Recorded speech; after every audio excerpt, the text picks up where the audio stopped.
جیسے وَإِذْ قَالَ رَبُّكَ لِلْمَلَائِكَةِ ہے نا، اسی طرح آگے بھی آئیں گے۔ سیدنا آدم علیہ السلام کا قصہ قرآن کریم میں کئی مقامات پر آیا ہے۔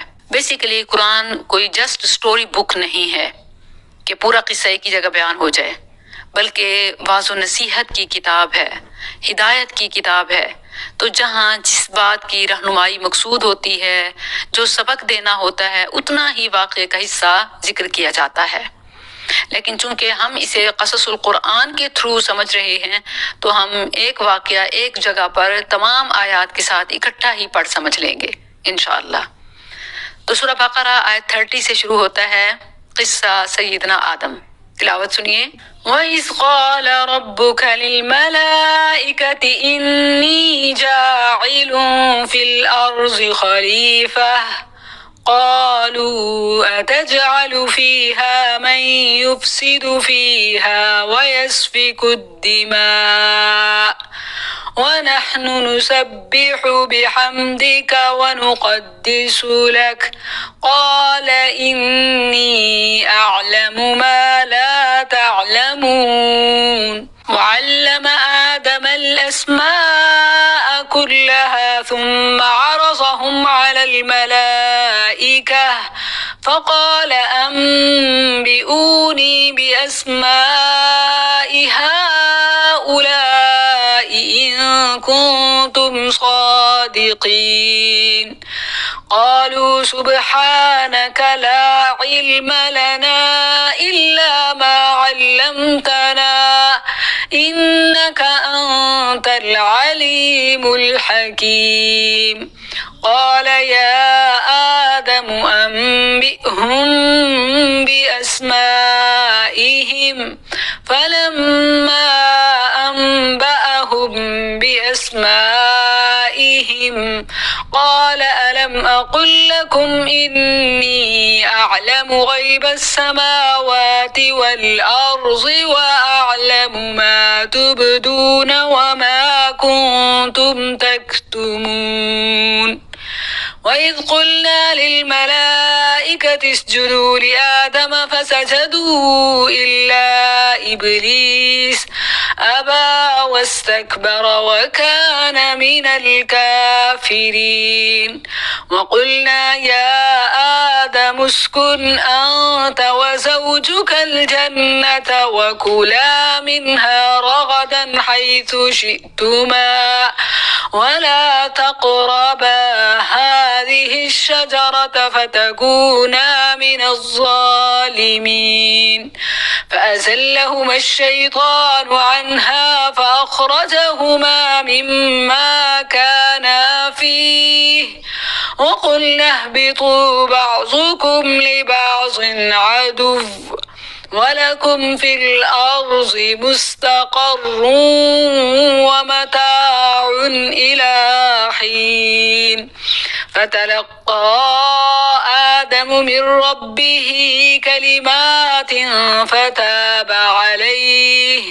إنه هو التواب الرحيم قل اهبطوا منها جميعا فإما يأتينكم مني هدى فمن تبع هداي فلا خوف عليهم ولا هم يحزنون والذين كفروا وكذبوا بآياتنا أولئك أصحاب النار هم فيها خالدون۔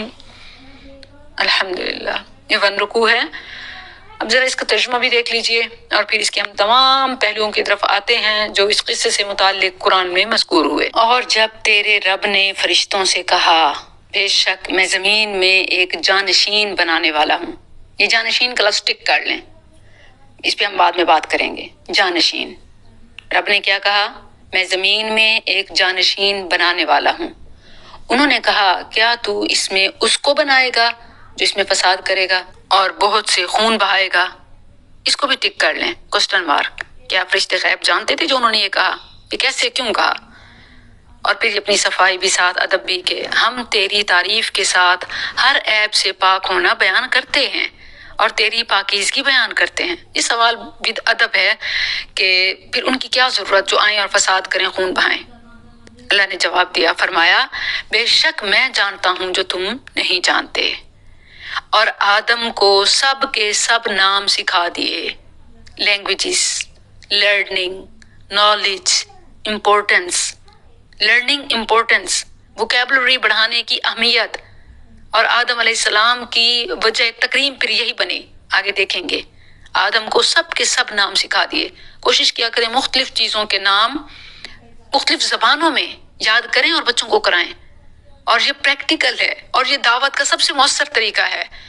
ہماری دعوت اس لیے بھی محدود ہے کہ جو ایک ہمارے پیور اتھینٹک علم رکھنے والے ہیں وہ ایک مخصوص زبان کے ساتھ ہیں، جبکہ اگر انہیں آپ دیکھیں کہ ان میں سے چند ایک ہمارے سامنے مثالیں ہیں کہ جب وہ انٹرنیشنل لینگویجز کا علم حاصل کر لیتے ہیں، سیکھ لیتے ہیں، تو وہ صرف اسکالر نہیں بلکہ انٹرنیشنل اسکالر بن جاتے ہیں۔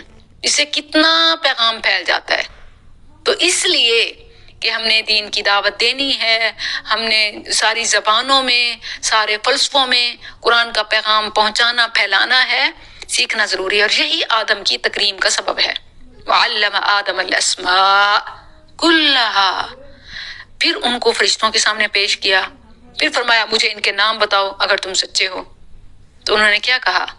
انہوں نے کہا آپ پاک ہیں اے اللہ، آپ پاک ہیں، لا علم لنا، ہمیں کوئی علم نہیں مگر جو آپ نے ہمیں سکھایا۔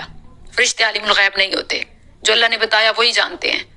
اسی طرح انبیاء بھی عالم الغیب نہیں ہوتے، کوئی بھی مخلوق عالم الغیب نہیں، عالم الغیب صرف اکیلا اللہ ہے۔ اب فرشتے جو نورانی مخلوق ہیں اور اللہ کے قریب پاس ہیں، وَمَنْ عِنْدَهُ، اور جو اس کے پاس ہیں یعنی فرشتے، وہ بھی غیب نہیں جانتے، تو زمین پر بسنے والے پھر غیب کا دعویٰ کیسے کر سکتے ہیں؟ خواہ وہ یہ نجومی ہوں، عامل بابے ہوں، یا اولیاء کے اوڑھے لبادے ہوں، یا اسی طرح فوت شدہ ہوں، یا انبیاء کو کہیں۔ انبیاء کو بھی وہی معلوم ہے جو رب نے انہیں علم دیا، اس بنا پر پھر وہ عالم الغیب نہیں کہلاتے۔ ایک سوال یہ آتا ہے کہ پھر انہوں نے یہ کیوں کہا کہ یہ فساد کرے گا، خون پھیلائے گا؟ فرشتوں کو انسان کا زمین میں فساد کرنا کیسے معلوم ہو گیا؟ جواب یہ ہے کہ خود اللہ تعالیٰ نے انہیں بتا دیا تھا۔ انہوں نے ہی تو کہا کہ ما علمتنا، جو تو نے ہمیں سکھایا، یعنی یہ بات انہیں اللہ نے بتائی تھی، ان کا اقرار ہے، یہی لفظ جواب ہے نا کہ الا ما علمتنا۔ آگے آیت ہے 32، انہوں نے کہا لا علم لنا الا ما علمتنا، اور ساتھ یہ بھی کہ عبادت تو ہم تیری کرتے ہیں، تسبیح، تحمید، تقدیس، تو پھر ان کا کیا فائدہ؟ یہ سوال کا انداز ہے، مطلب کوئی بھی کسی سے سوال کر سکتا ہے۔ فرشتوں نے اللہ سے سوال کیا، چھوٹوں کا بڑوں سے، بڑوں کا بڑوں سے، ایک دوسرے سے سوال کرنا یہ کبھی بھی ممنوع نہیں ہے، کبھی بھی اس سے منع نہیں کیا گیا، نہ یہ خلاف قانون ہے، نہ خلاف دین ہے، نہ خلاف اخلاق ہے۔ ہاں، انکار کے لیے سوال کرنا، بال کی کھال ادھیڑنا، یہ منع ہے۔ لا تسألوا عن اشیاء ان تبد لکم تسؤکم، اور اسی طرح پہلے لوگ اسی لیے ہلاک ہو گئے تھے کہ وہ سوال پر سوال، آگے واقعہ سورۃ البقرہ کا آپ پڑھیں گے اس میں یہ چیز واضح ہو جائے گی۔ تو ادب سے سوال یہ بالکل جائز ہے، اور پھر یہ کہ اللہ تعالیٰ نے خود انہیں بتایا، جو فرشتوں نے کہا ما علمتنا، یہی اس کی دلیل ہے کہ خود اللہ تعالیٰ نے انہیں بتایا۔ ان کا یہ کہنا کہ ہمیں کچھ علم نہیں مگر جو تو نے ہمیں سکھایا، مطلب یہ بات اللہ تعالیٰ نے انہیں بتا دی تھی کہ خون بہائیں گے، فساد کریں گے، تم نے ان کے اعمال لکھنے ہیں، یہ سب چیزیں۔ تو جو اللہ تعالیٰ نے بتایا اس بنا پر انہوں نے سوال کیا کہ اللہ پھر یہ کیوں؟ لیکن پھر یہ بھی بتا دیا کہ مقصد عبادت ہے، تو اللہ ہم تیری کرتے ہیں، لیکن سمجھنا اور یہ سوال ذہن میں آتا ہے تو انہوں نے پوچھا۔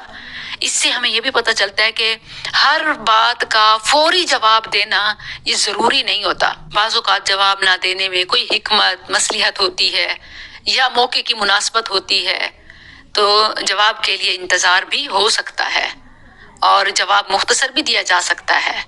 جواب کے لیے سختی نہیں ہونی چاہیے۔ ہاں، اللہ وہ مالک ہے، اس سے کوئی پوچھ نہیں سکتا، مخلوق میں سے ایک دوسرے کا لین دین ہوتا ہے تو جواب دینے کی پابندی ہوتی ہے، لیکن اس طرح کہ ابھی فوری دیا جائے، بعض اوقات کچھ ایسے عناصر، کچھ ایسے عوامل ہوتے ہیں کہ ایون جواب دینا وہ دشمنوں کو راز دینا یا حملوں کو دعوت دینا ہوتا ہے، تو اس بنا پر اگر کبھی بڑے جواب دینے میں تاخیر کریں تو اس کو قبول کر لیں۔